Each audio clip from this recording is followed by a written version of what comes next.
우리 뉴비전 교회 청년부 또 사부 예배 이렇게 말씀을 전하게 돼서 너무나 기쁘고 감사합니다.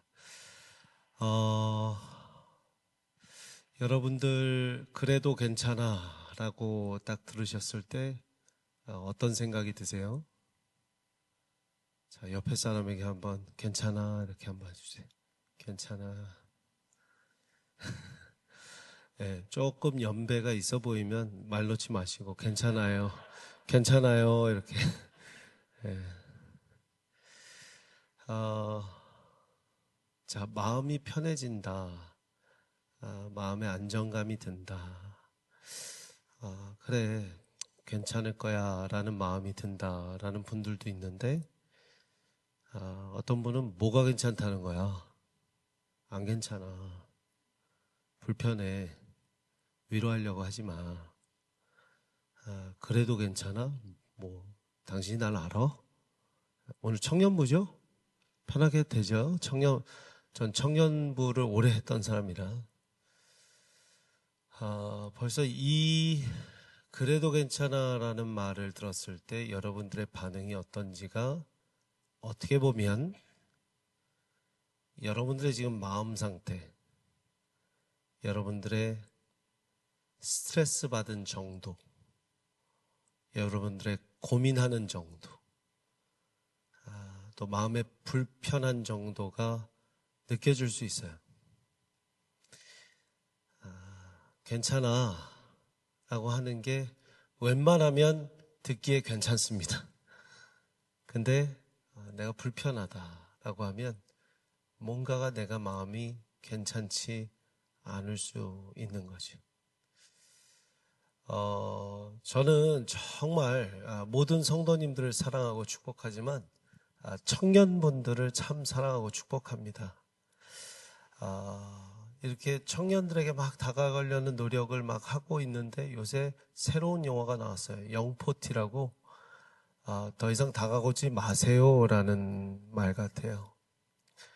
근데 생각해보면 영포티라는 말이 만들어진 것도 또 라떼라는 말이 만들어진 것도 결국은 우리 청년들의 마음 가운데 선긋기가 시작됐지 않았을까 생각이 됩니다.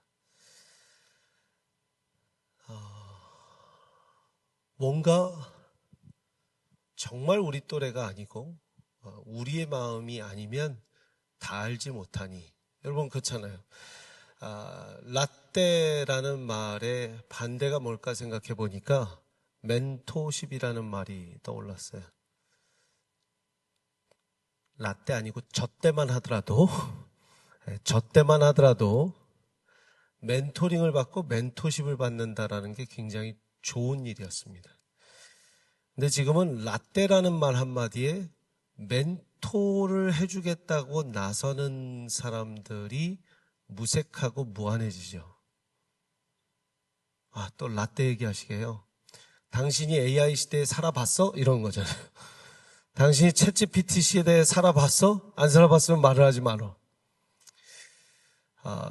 여러분들이 저를 보셨을 때 어떤 마음이 들지 모르겠지만 청년분들, 우리 뭐 어느 한 교회 담임 목사님이니까 기성시대다, 기성세대다, 어떻다 이렇게 할 수 있겠지만 저도 목회자 중엔 젊은 목사입니다. 할렐루야. 동의가 되실까요? 우리 청년분들? 우리 장년분들은 동의가 되실까요? 청년분들 동의가 되세요? 젊은 목사다. 고마워요.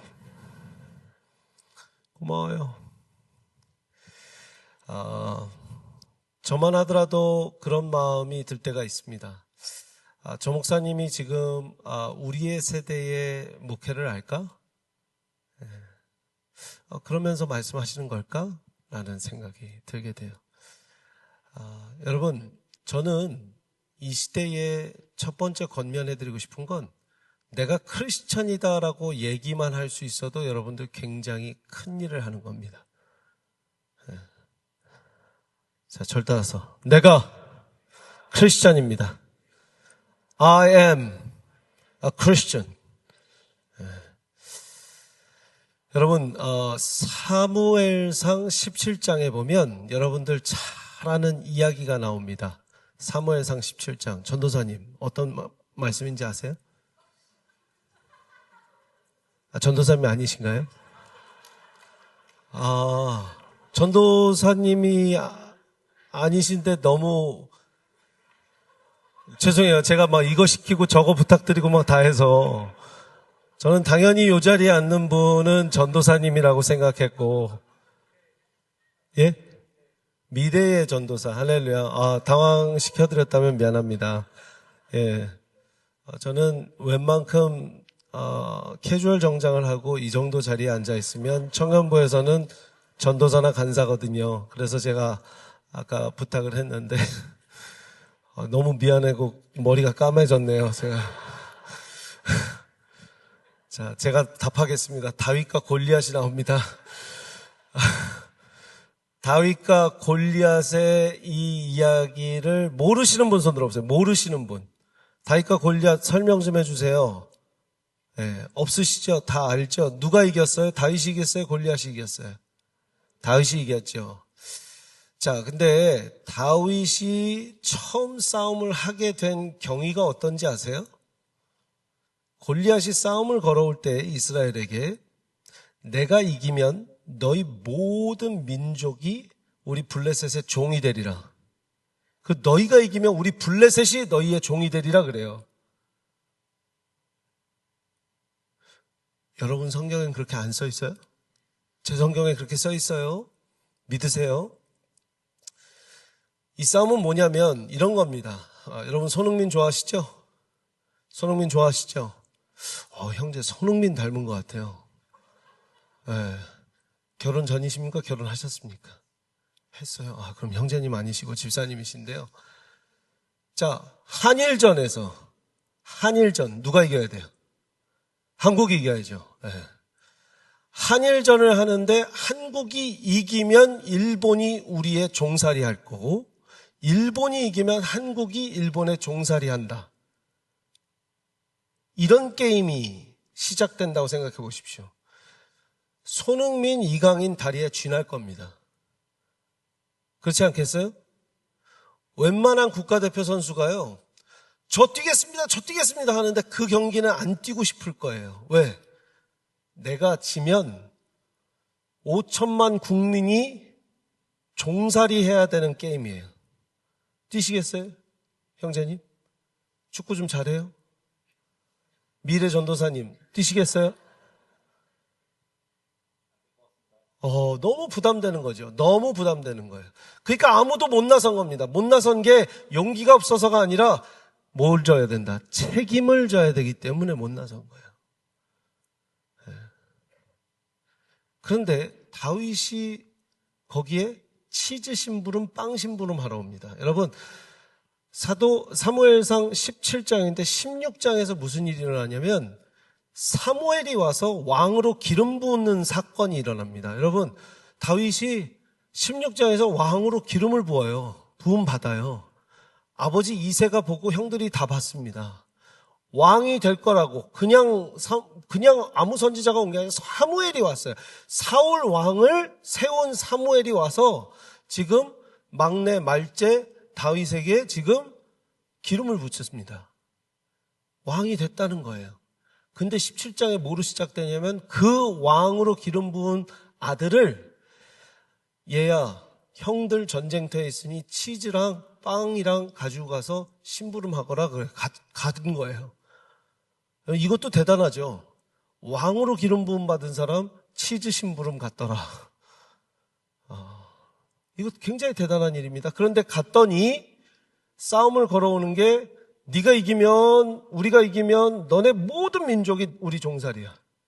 너네가 이기면 우리가 종할게 이런 게임을 걸어오고 그 다음에 하나님을 욕보이고 하나님 백성들을 굉장히 욕보이는 거예요. 아무도 못 나서요. 다윗이 네가 뭔데 하나님의 백성을 욕보이느냐 하면서 내가 가서 싸우겠습니다 하니까 형들이 말리고 사울 왕이 말립니다. 그죠? 여러분 근데요. 요새 초등학교에서 각 반에서 크리스천인 사람 손 들어봐 그러면 몇 명 손 들 것 같아요? 2명 정도가 안 나온대요. 1명, 2명이 안 나온대요. 네. 한국에서. 근데 분명히 그 반에는 10몇 명 이상 되는 교회 다니는 애들이 있어요. 근데 1명, 2명 손들면 많이 든 거래요. 왜 그러냐면 드는 순간 어떻게 돼요? 그날부로 학교 생활에서 야, 너 교회 다니는 애가 왜 그래? 너 교회 다니는가 그랬대? 너 크리스찬이라며? 야, 막 괴롭혀도 참아봐. 이게 싫으니까 저 크리스찬입니다. 손을 안 드는 거죠. 요즘 시대는 어떤 시대냐? 초등학생들도 알 만큼 내가 크리스찬이라고 손들면 내가 불이익을 받아 힘들어가 아니라 내가 그거 말한 거에 책임을 져야 내가 힘든 세대예요. 근데 여러분들이 이렇게 다음 세대가 돼서 크리스천으로서 이 산호세 지역에서 일을 하고 학교를 다니시고 청년, 청장년으로 활동을 하시는 게 너무 감사하고 자랑스럽습니다. 왜냐? I'm a Christian 하는 것만으로도 여러분 큰 용기가 필요한 시대이기 때문이죠. 저는 또 다윗과 골리앗의 이야기에서 너무 좋아하는 건 사울이 자기의 갑옷을 입힙니다. 그랬더니 어떻게 하죠? 갑옷 입고 싸우나요? 갑옷 입고 조금 갔다가 갑옷이 너무 무겁고 마음에 안 들어서 자기가 싸울 수가 없어서 벗어버립니다. 저 우리 청년들에게 꼭 권면하고 싶은 건 여러분이 모두가 갑옷을 입어야 되는 건 아니라는 거예요. 근데 우리는 그렇게 많이 배웠습니다. 자, 2세 손 들으세요. 여기 I was born in the United States of America. Can you raise your hand? Okay, thank you. I was born in Korea, but I don't remember back in I have no memories in Korea, but I was born in Korea and came to America by my parents. 손 들어보세요. 제 영어가 이해가 안 돼서 손을 안 드시는 건 아니죠? 네, 할렐루야. 나는 그럼 1.5세다. 1.5 generation이다. 손 들어보세요. 네. 난 1세다. 아까 뵀던 우리 자매님들, 예, 반갑습니다. 로렐 자매님, 예, 반갑습니다. 예, 알겠습니다. 로렐 야니가 뭔지 나중에 물어보세요. 예. 여러분, 1세는 1세, 1.5세는 1.5세, 2세는 2세, 1.23세, 1.7세, 2세, 3세, whosoever. 우리에게 맞는 분명 하나님이 싸움의 기술을 주세요. 모두가 갑옷이 아니어도 된다는 거예요. 근데 우리는 부모님께 갑옷은 꼭 입고 가라라는 걸 많이 배웠습니다. 제가 여러분들께는 이렇게 얘기하지만 부모님들과 부모 세미나를 하다 보면 여러분의 자녀들한테 갑옷을 억지로 입히지 마세요 그래요. 그러면 가장 좋아하는 게 뭐냐면 청소년들이 막 엄마 들었지? 막 엄마가 입히는 갑옷이 내게 아니야? 막 이래요. 그럼 제가 자녀들한테도 그럽니다. 그러면 싸울 수 있는 기술이 가진 물맷돌도 여러분들이 개발을 해야 됩니다. 이래요. 자, 중요한 건 물맷돌 없으면 갑옷 입는 게 나아요. 그죠? 물맷돌 없으면 갑옷 입는 게 나아요. 근데 하나님께서 지금 이 시기에 키우시는 물맷돌이 있다면 어쩌면 갑옷을 벗어 던지고 물맷돌을 집어볼 만도 해요. 자, 물맷돌 몇 개 주셨죠? 여러분 혹시 코란 읽고 다니시는 건 아니죠? 네. 성경 물맷돌 몇 개 주셨어요? 5. 3개 아니면 5개. 자, 물맷돌을요. 그래요. 3개 아니면 5개 주셨다고 합시다. 5개입니다. 근데 물맷돌 5개를 왜 주셨을까 또 생각을 해보면요. 성경적으로 풀어주면 우리 구약학 박사님 계시니까 사무엘상 사무엘 하에 보면 거인이 5명이 나옵니다. 골리앗을 포함하여 블레셋 거인들이 5명이 나와요. 아마 그 5명의 거인들이 골리앗이 나왔을 때 같이 있었을 거다라고 우리는 성경학자들이 예상을 하기 때문에 5돌을 주셨다가 구약학자들이 가장 좋아하는 답이고요. 저는 그냥 커먼 센스로 생각을 해봤습니다. 우리가 5개의 물맷돌을 왜 주셔야 될까? 우리 손흥민 닮으신 형제님, 죄송해요. 성함이 어떻게 되세요? 이규환 성도님, 이규원 성도님. 왜 5개를 주신 것 같아요? 지금 두 분이, 잘못 앉았다, 여기. 여기 잘못 앉았다. 이규환 성도님, 그냥 맞는 대답이 없습니다. 편하게. 손에 익으니까, 감사합니다. 그, 아내 되시나요? 네, 같이 얼굴이 빨개지고 계셔갖고요. 네, 이규환 성도님의 아내 되시는 성함이 윤혜민. 네, 자매님, 왜 5개를 주셨다고 생각하세요? 괜찮아요. 그냥, there's no correct answer.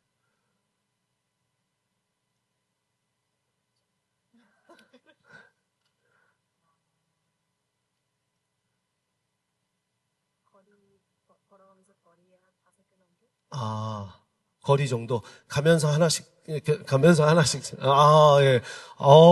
굉장히 창의적인 답이 나왔어요. 남편 조심하세요. 가면서 하나씩. 자, 저는 더 심플하게 생각해 봤어요. 아까 말씀드린 그래도 괜찮아. 던져서 미스하면 못 맞추면 또 맞춰야 되잖아요. 그러니까 2번째 돌이 필요하겠죠. 2번째를 못 맞추면 또 3번째가 필요하겠죠. 이해가 되시죠? 이거보다 간단한 설명은 없어요. 3번째를 던졌는데 만약에 못 맞추면 4번째가 필요하겠죠. 4번째를 못 맞춰서 5번째도 빗나가고 하면 어떻게 될까요, 여러분?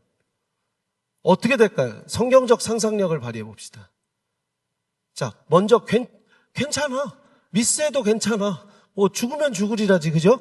예. 그 사이에 이렇게 해갖고 죽으면 죽을 수도 있어요. 그러나 5개를 미스하는 동안 뛰어다니면서 만약에 우리 윤 집사님 얘기처럼 막 이렇게 떴다가 이렇게 뛰고 이렇게 해서 이렇게 던지고 해서 5개를 다 던졌는데 헬멧 맞고 나오고 갑옷 맞고 나와서 5개를 다 못 맞췄다. 어떻게 해야 될까요? 미래 전도사님. 돌을 더 주스러 갑니다. 성함이 뭐예요? 심훈기 형제님. 박수 한번 보내주세요. 자, 지금 어려운 거 하나도 없죠. 돌을 어떻게 한다고요? 더 주셔야 돼. 지금 남자들 표정이 장난해? 여러분, 그런데요, 5개를 던지고 6, 7번째 돌을 줍는 걸 100명이면 100명 다 하는 게 아니에요.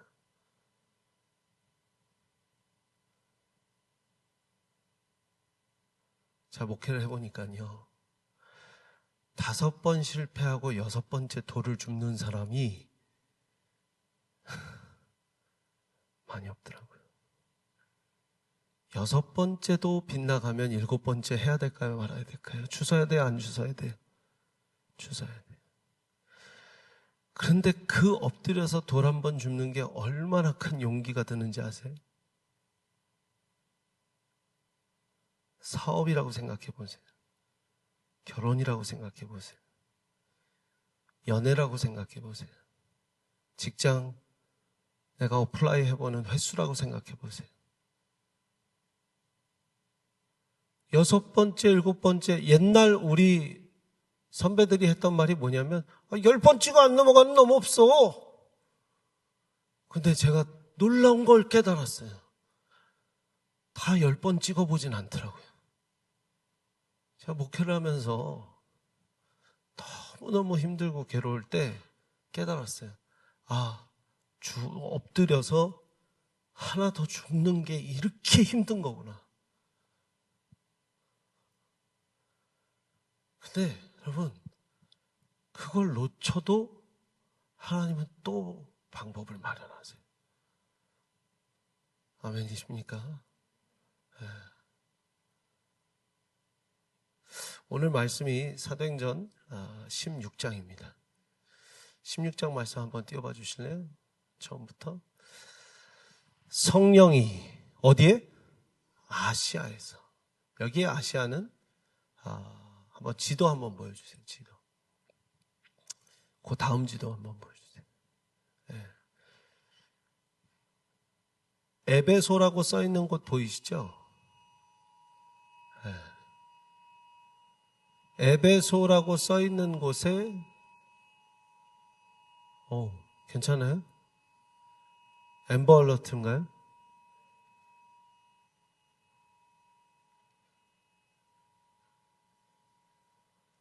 우리 잡혀간 아이를 위해서 잠깐 마음속으로 기도합시다. 저 에베소가 있는 지역 보이시죠? 지도 밑쪽으로 무시아 밑에 에베소 이렇게 보이시죠? 예. 저쪽이 지금 아시아입니다. 근데 그 아시아로 가는 길에 말씀 전하는 거를 누가 막으셨냐면 성경 말씀에 성령이 막으셨다고 돼 있어요. 다시 한번 본문 보여주시겠어요? 성령이 막으셨고 성령이 아시아에서 말씀을 전하지 못하게 하시거들 그들이 부르기아와 갈라디아 땅으로 다녀가 무시아 앞에 이르러 비두니아로 가고자 했으되 예수의 영이 허락했대요, 허락하지 않았대요?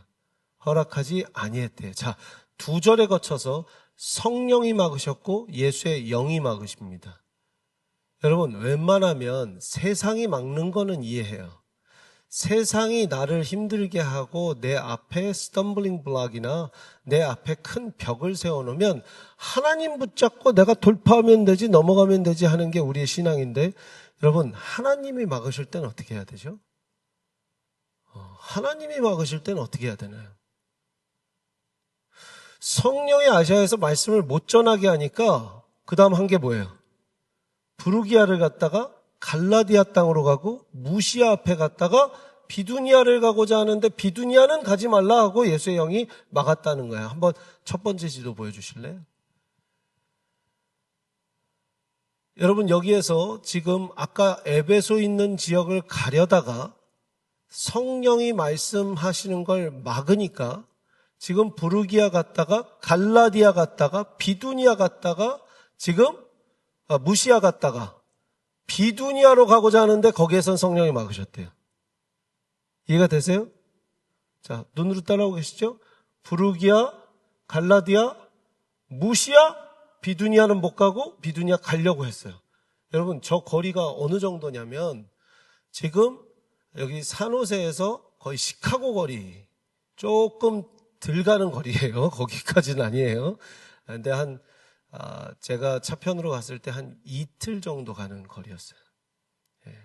그러니까 지금 갈라디아 쪽에서는 2, 3일 가야 되고요. 그렇게 먼 거리였습니다. 자, 여러분, 여기에서 중요한 게 뭘까요? 하나님도 막으실 때가 있다는 거지. 하나님이 스탑 사인을 주실 때가 있다는 거지. 근데 이거는 분별을 잘해야 돼요. 기도를 잘해야 되는데 내가 충분히 기도하고 하나님께 여쭙고 늘 하는 큐티도 하고 말씀을 보는 인생을 살고 있는데 무언가 풀리지 않을 때는 하나님께 맡겨진 내 인생인데 하나님이 막으시고 있구나라는 거를 느끼시길 바래요. 근데 내가 그런 상황 가운데 있지 않으면 내가 막는 건지 내가 못해서 막힌 건지 하나님이 막는 건지 잘 알 수가 없어요. 다시 한번 말씀 보여주실까요? 어떻게 바울은 성령이 말씀을 못 전하게 하시는구나, 예수의 영이 막는구나를 알 수 있었을까? 전 많이 고민했어요. 물론 영적으로 spiritually very sensitive, 영적으로 성령이 충만해서 영적으로 굉장히 예민하고 센시티브하구나라고 느낄 수도 있는데 제가 목회해보니까요, 제가 목양해보고 목회해보고 제가 신앙생활 더 열심히 해보려고 노력하니까요, 이거에 대한 확신은 언제 드냐면 내가 해야 될 것을 늘 하고 주님 안에 거하는 삶을 살고 있을 때 무언가 막히면 주님이 막으시는구나, 그땐 얘기할 수 있어요. 근데 그 외의 상황 가운데 하나님이 막으셨어, 교회 한 번도 안 오고 말씀도 안 보는 사람이 그 청년, 그 형제 만나는 건 하나님 막으신 것 같아, 그 자매 만나신 건 하나님 막으신 것 같아는 어쩌면 이런 표현 좀 격하지만 영적 소설을 쓰고 있는 거예요.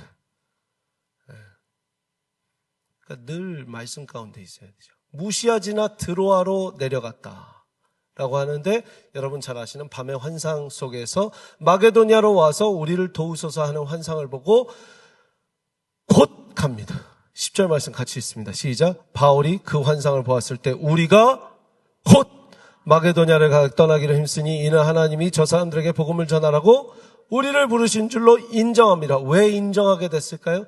늘 기도하고 구하고 있는데 하나님이 보여주신 꿈과 환상에서는 이게 확정이구나, 확신이구나 들 수 있는 거지. 그리고 믿음의 형제, 또 목사님, 믿음의 멘토들과 컨펌을 할 수 있는 거예요. 이런 마음을 주셨고, 이런 꿈을 꾸게 하셨고, 이런 말씀을 주셨는데, 목사님 어떻게 생각하세요? 제가 계속 말씀 보는 가운데, 근데, 형제가 근데 우리 교회를 다니고 있었나? 이러면, 그 컨펌으로 못 줘요. 근데 매일 와서 맨 앞에 앉아 있으면서 예배 드리고 말씀 보고 막 했던 친구가 그러면, 네가 기도했고 하나님이 주셨다면 나도 한번 기도해 볼게. 하나님 그런 마음 주시네. 확정이 되는 거예요. 여러분, 하나님이 막으셔도 괜찮고요. 세상이 막아도 괜찮아요. 하나님은요, 또 다른 길을 예비하십니다. 제가 우리 청년 여러분 때에 서울에서 직장 생활을 하고 있을 때 교회를 다녔어요. 근데 하용조 목사님이라고 아세요? 지금은 소천하신 할아버지 목사님이신데 그분이 그러셨어요. 그분은 투석하시면서 설교를 하셨어요. 설교하시고 3, 4부까지 하시고 또 투석하러 가셨어요. 투석하시면서 그 빛과 소금 여러분들 생명의 삶 그 두란노 만들고 하는 거기에서 그 표지도 그거 결정하시고 그러셨어요. 투석하면서. 근데 그분이 그러셨어요. 여러분, 이 문 열어주세요. 이 문 열어주세요. 계속 문 두들고 있다가 문이 안 열리면요. 하나님 옆문 열어놓고 기다리시는 거예요. 그 문 부수지 마시고 옆문으로 가세요. 이제 투석하셔서 힘이 하나도 없으신 분이요. 여러분, 문 부실 때까지 두들기지 말고 옆에 하나님이 딴 문 열어놓고 기다리고 계세요. 그 문 가세요. 자, 이게 너무 중요한 거예요. 오늘 보세요. 성령님이 막으시네 했더니 바울이 안 되겠네. 나 하나님이 막으시네. 끝났어. 하지 않고 어디로 가요? 부르기아로 갔다가 이곳이 다른 문인가? 또 갈라디아로 가봐요. 갈라디아도 가봐요? 이곳이 다른 문인가? 또 무시아까지 가봐요. 이곳이 다른 문인가? 그런데 비두니아로도 가려고 하는데 그때는 또 막으시는 거예요. 그러면 여러분 상식적인 상황에서 어디까지를 인도하시길 원했다는 예상이 됩니까? 여기도 안 막으셨고 쭉 갔어요? 근데 여긴 막으시네? 여긴 더 이상 가지 말라고 하시네? 그러면 어디까지는 하나님이 인도하신 거예요? 무시하죠. 지도 한번 다시 보여주세요. 무시하죠. 무시하 보이세요? 무시하지 마시고 무시하 보이세요? 이런 아재 개그 때문에 이제 여러분들 깨시라고. 자, 무시아에 있는데 8절 말씀에 무시아에서 어디로 갔대요? 드로아로. 8절 시작. 무시아를 지나 드로아로 내려갔는데 드로아에서 환상을 보죠. 영어로 트로아스입니다. 그래서 여기를 트로아스 모먼트라고 해요. 다음 다시 지도 보여주세요. 지도. 여러분, 그 첫 번째 지도. 드로아 보이세요? 제가 이 지역을 잘 몰라서요. 산호세 밀파스인가요? 여기가 밀티파스인가요? 미안해요. 이 동네에 살지 않습니다. 어디요? 밀피타스예요. 바닷가까지 있는 도시가 어디예요? 바닷가. 여기에서 바다로 가려면 여러분들은 그냥 집에서 말씀과 찬양만 보셔서 바다는 앞에 있어도 안 가요? 바다 하나만 적어보세요. 산타크루즈. 오케이, 산타크루즈 맞아요? 자, 여기 산호세까지 오고 산타크루즈까지 갔다 이 말이에요. 이해가 되시죠? 자, 산타크루즈는 뭐 앞이다? 바다 앞이에요. 하나님 왜 바다 앞에까지 데려다 놓으셨을까요? 9절 말씀 보세요.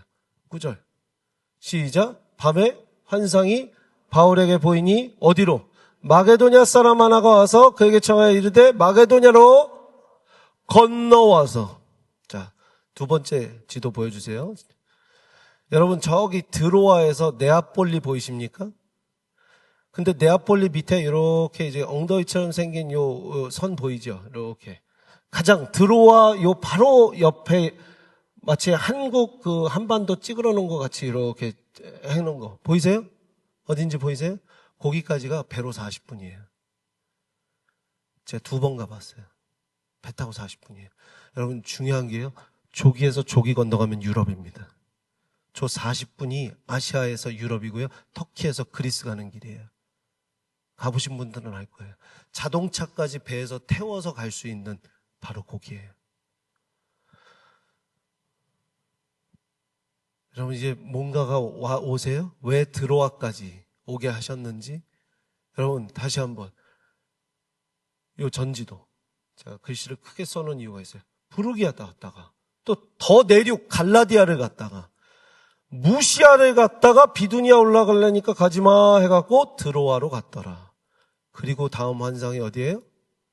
마게도냐로 건너간 거예요.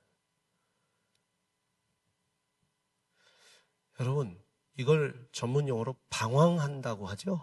우리가 wandering around라고요. 방황. 히브리어로 할라크라고 합니다. 걸어다니 그냥 뭐 정처 없이 걸어다니. 근데 여러분 방황해도 하나님이 결국은 어디다 갖다 놓으시냐면 센타크루까지 데려다 놓으신 거예요. 왜? 건너가라 한 거예요. 여러분 오늘 산호세에 있는 게 그냥 우연이 아닙니다.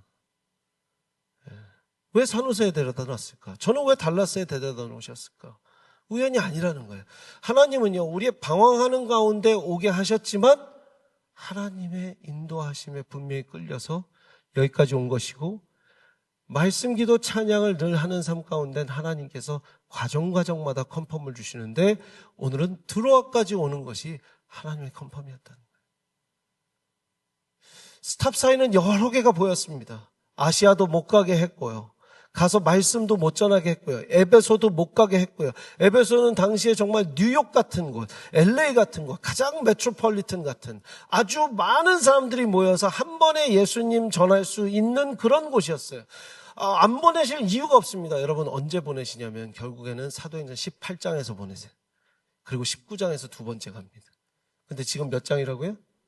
16장이에요. 바울이 너무 앞서갔던 거예요. 하나님은요, 그러면 어디 가냐면, 그 다음 지도 보여주시면요, 건너가서 빌립보, 16장에 그래서 루디아라는 자주색 옷감 여자 그 비즈니스 우먼을 만납니다. 지금으로 치면 코코 샤넬 만난 거예요, 코코 샤넬. 네. 우리 자매, 이제까지 제일 큰 웃음으로 지금 미소로, 할렐루야. 샤넬 하니까 웃네요. 빌립보 갔더니 그 루디아가 기다리고 있어요. 물가에서 그냥 개울가에서 만난 여인들. 그리고 루디아가 집에 청합니다. 우리 집에 와서서 말씀 전하세요. 여러분 빌립보에 있었던 일들을 16장에서 빨리 말씀드리면 어느 귀신 들린 여종이 젊게 봐주는데 그 여종 이 기도로 풀어줬다가 사람들이 막 죽이려고 하는데 바울과 실라가 감옥에 갇혀요. 감옥에 갇혀서 찬양을 부릅니다. 그런데 옥문이 열립니다. 옥문이 열렸을 때 그 옥문을 지키는 그 군사들이 자결을 하려고 그래요. 이제 저 사람들 다 놓치고 나는 죽겠구나 하니까 죽지 마세요. 잠깐만요 하면서 바울이 전합니다. 전도합니다. 그때 우리 집에 갑시다. 그래서 가서 그 군사들 이 간수 집안을 다 전도시켜요. 그리고 나서 어디 데리고 가면 루디아 집에 데리고 가갖고 빌립보 교회가 탄생돼요. 유럽의 첫 교회. 여러분 친근한 장소들 많죠? 데살로니가, 베레아인들은 더욱더 고상하여 이 말씀이 정말 성경인지 늘 상고하여. 이거 베레아. 밑에 아테네예요. 그 아테네 광장에서 딱 하면서 당신들이 모르는 그 신, 당신들의 신을 사랑하는 그 종교성을 참 존중합니다. 근데 당신들이 이름 모를 신에게라고 써있는 그 신을 내가 소개하겠습니다 하면서 아테네에서 설교하죠. 그리고 고린도, 갱그리아. 여러분 고린도 전후서, 데살로니가 전후서, 빌립보서 안 건너갔으면 없다니까요. 근데 건너갔기 때문에 생긴 거예요. 그리고 나서 에베소를 나중에 오는 거죠. 처음에 에베소 바로 가려고 그랬는데. 할렐루야. 하나님의 섭리예요. 그러니까 여러분, 절대서 멈춰도 괜찮아. 방황해도 괜찮아. 돌아가도 괜찮아. 늦게 가도 괜찮아. 그래도 괜찮아. 증명이 됐습니까? 사도행전의 말씀 가운데 증명이 됐어요. 멈췄어요. 스탑했어요. 멈춰도 괜찮아. 스탑해도 괜찮아. 그죠? 그리고 막 돌아다녔잖아요. 방황해도 괜찮아. 하나님 무시아까지 데려다 놓으시고 들어갑니다. 들어와서 환상 보게 하십니다. 방황해도 괜찮아. 먼저 에베소를 가고 싶었는데 결국은 18장에 가게 하세요. 돌아가도 괜찮아. 늦게 가도 괜찮아. 할렐루야. 여러분, 특별히 4부는 우리 청년분들 위해서 말씀을 전했지만 아마 장년분들에게도 전달이 될 말씀일 것 같아요. 늦어도 돼요. 결혼가 있고 늦어도 돼요. 돌아가도 돼요. 한번 실패했어도 돼요. 하나님께서 또 다시 세우십니다. 또 하나님께서 다시 만나게도 하세요. 돌아가도 되고 늦게 가도 되고 하나님이 만나게 하시는 그 모먼트, 드로아의 모먼트가 분명히 있을 줄 믿습니다. 아멘. 마지막 찬양 한 곡 할 텐데요. 시편 147편에 이런 말씀이 있습니다. 전쟁 가운데 있는 이스라엘 백성들이 찬양을 하겠다고 나섭니다. 여러분 아까 찬양했던 곡 중에 우리 찬양팀 한번 올라오세요. 네, 찬양팀 올라오시고요. 여러분, 그러니까 우리의 상황과 모든 그 환경이 우리의 찬양을 결정할 수 없어요. 상황이 안 돼도 찬양하는 것입니다. 아멘이십니까? 상황이 안 돼도 막혀도 찬양하는 것이고요.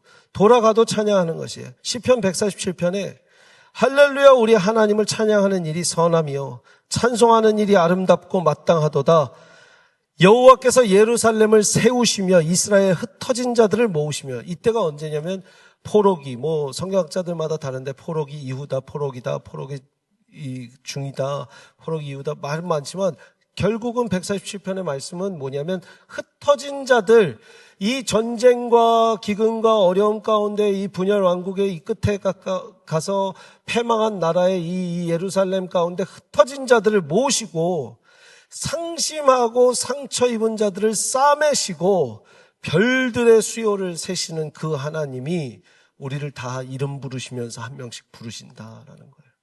이게 뭐냐면 전쟁 중에 전쟁통에 하나님을 찬양하라 찬양하라 한 거예요. 이 곡을 만든 분이 심영진 목사님이신데요. 심영진 목사님 뉴저지 온누리교회에서 섬기시면서 제가 이 곡 만든 거에 대한 얘기를 같이 많이 했습니다. 목사님 그러세요. 자기가 이 곡을 만들게 된 이유는 뉴욕에서 코로나를 경험할 때 너무너무 두려웠대요. 여러분 기억나실지 모르겠는데 뉴욕에서 코로나 걸려서 돌아가신 분들을 당시에 트럭으로 시체들을 퍼서 그 섬 하나에 그냥 다 묻어버렸어요. 그 영상 통해서 보셨을 거예요.